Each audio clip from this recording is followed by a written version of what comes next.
Alright, ladies and gentlemen, welcome to another video. This one's going to be a quick one to discuss, really, the future of Smackdown and the future of this YouTube channel, or at least what I've got in mind.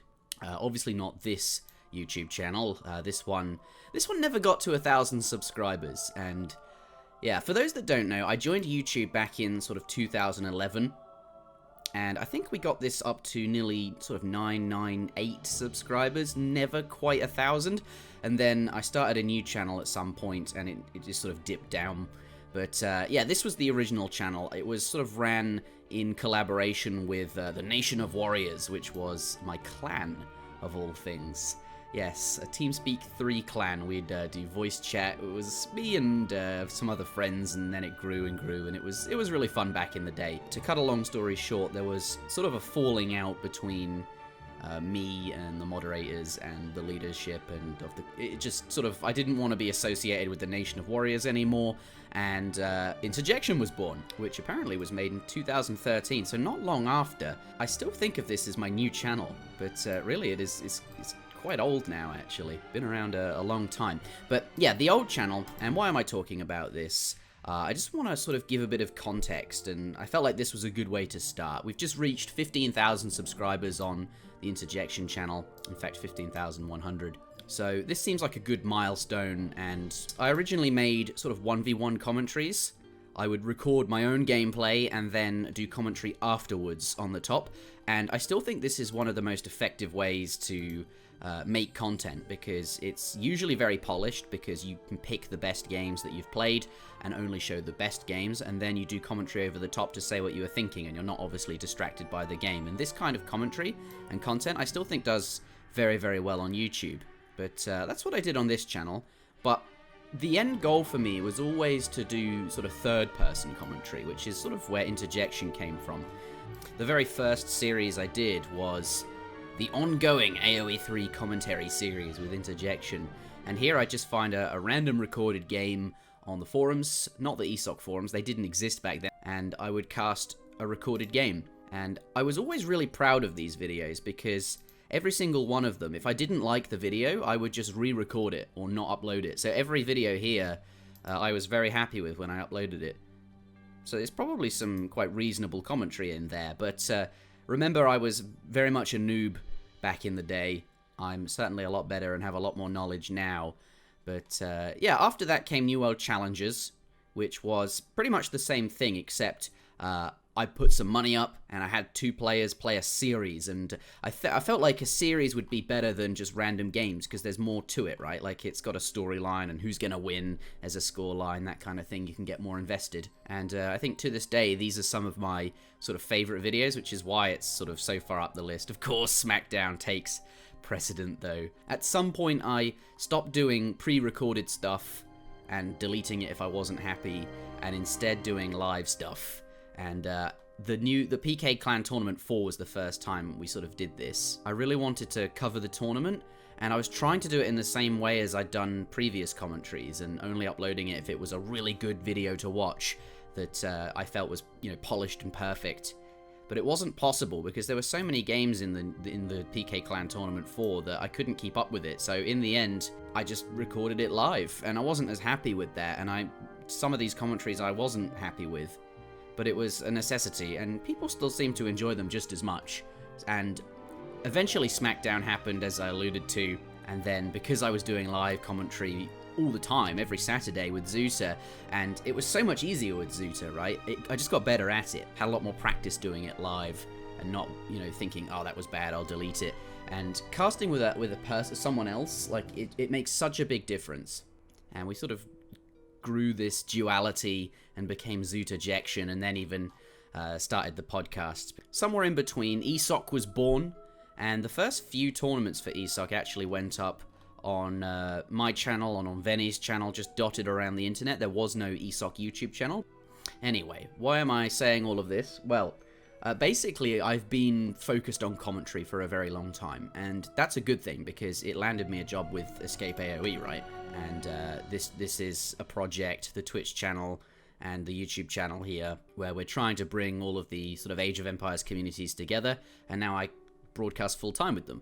and they sort of got me on board for, I guess, the Age of Empires 3 experience, and it's doing really, really well, actually. The Age of Empires 3 videos get a lot more views, it seems, than a lot of the AoE 2 stuff, and that's sometimes true on Twitch as well. I guess when you play Age 3, we're not competing with anyone. Sort of the whole community shows up to watch whatever it is, what tournament we're doing. But in AoE 2, that's not true. You're always competing with someone, even if like the overall pool of players is larger. So we're really pleased with how AoE 3 is performing on the channel. I'm pleased with commentary. It got me to where I am now, but something I really want to start doing is, well, I did tips and tricks, right? I've dotted these throughout the years on my channel, and the top 5 fastest Imperial Ages. This was a challenge I set, and people would send in the recorded games, and I would, explain what they were doing and why, and a whole bunch of other sort of really polished content seems to get a lot of views, right? The stuff that's short form and edited. And I think to illustrate this point, let's go find Zero Empires on YouTube. And something that I think was really, really good for his channel was a lot of these sort of guides, 90k views, the Build Order series, 250k views. Another good example would be Spirit of the Law. This is an AoE 2 YouTuber, but 168,000 subscribers is staggering. But really the content he uploads, it's not commentary, it's sort of very short form and edited and well researched. Sort of basically he takes an interesting topic and sort of talks about it, and that's something I'd really like to do on Interjection, but I just I don't really seem to have the time. I'd really like to make sort of civilization guides, nothing too in depth, just like a maybe 5 to 10 minute video saying, oh, this is this strengths and weaknesses. I'd really like to make that kind of content, like deck guides, maybe even some silly stuff like top 5 units with the most HP, and at the top of that would be Mamelukes, I guess. Or would it? Like, it's just interesting stuff. And there's another series I really wanted to do called, well, I don't know what I would call it, but I would look at the native villages and talk about all of them, and the units, and their upgrades, and when they might be good in a match, and perhaps why they're not good. Just sort of lots and lots of different sort of stuff like that. The trouble is I don't really have time to put that kind of thing together. Obviously I'm, working with Escape 5 days a week, and then putting Smackdown together on top of that is also, the time I would spend doing YouTube is sort of spent on that. It actually takes a surprising amount of time to organize Smackdown, to cast it, and then to edit it, and all of these things. So I think the point I'm coming to is I'd like to move Smackdown to Escape. I think it would do well on Escape, and I think Escape, working on it full-time with 4 other people, we could do so much more with Smackdown in terms of like overlays, production quality, funding, and it would become, we do these best of 9 show matches, so the Smackdowns would become best of 9s. So that's what I'd like to do, and then the time that would free up, in theory, I would like to use it still to work on things on my own channel. The trouble is that, let's go over to the Patreon. There's 21 people supporting Smackdown, which pretty much make up the whole prize pool. Initially, I was putting a lot of my own money into it, and that was fine, but now it's not coming from me anymore. And Smackdown isn't just brought by me, it's obviously Eagle Mutt who puts the patch together for us, and Maito or Kaiser Klein or whoever it is that turns up to cast as well. A lot of people make Smackdown happen, and I feel like these people are pledging because, they want to help the community. And Escape, obviously, is a business. So basically, I just want to be really transparent. If you don't feel comfortable, continuing to pledge with Smackdown being ran by, well, not an individual anymore, then I totally understand. But then again, I would encourage everyone still pledging to continue doing so after it moves to Escape. And that's because, well, Escape has, I guess, the same mindset as I do, right? It's ran by me, Zach, Ham, and Robo, and we all want to see Age of Empires go as far as it can. And any help doing that is greatly appreciated, because we don't have infinite money, and it won't last forever if we can't, get it to a stage where it's self-sustaining. Obviously, the definitive editions in Age of Empires 4 will be helpful in that regard. But yes, I think the plan is that Escape will essentially match whatever is pledged on Patreon. Anyway, this is all what was going in my mind, and I just wanted to get it out there. I hope that, especially if you're a patron, you're not disappointed by this news.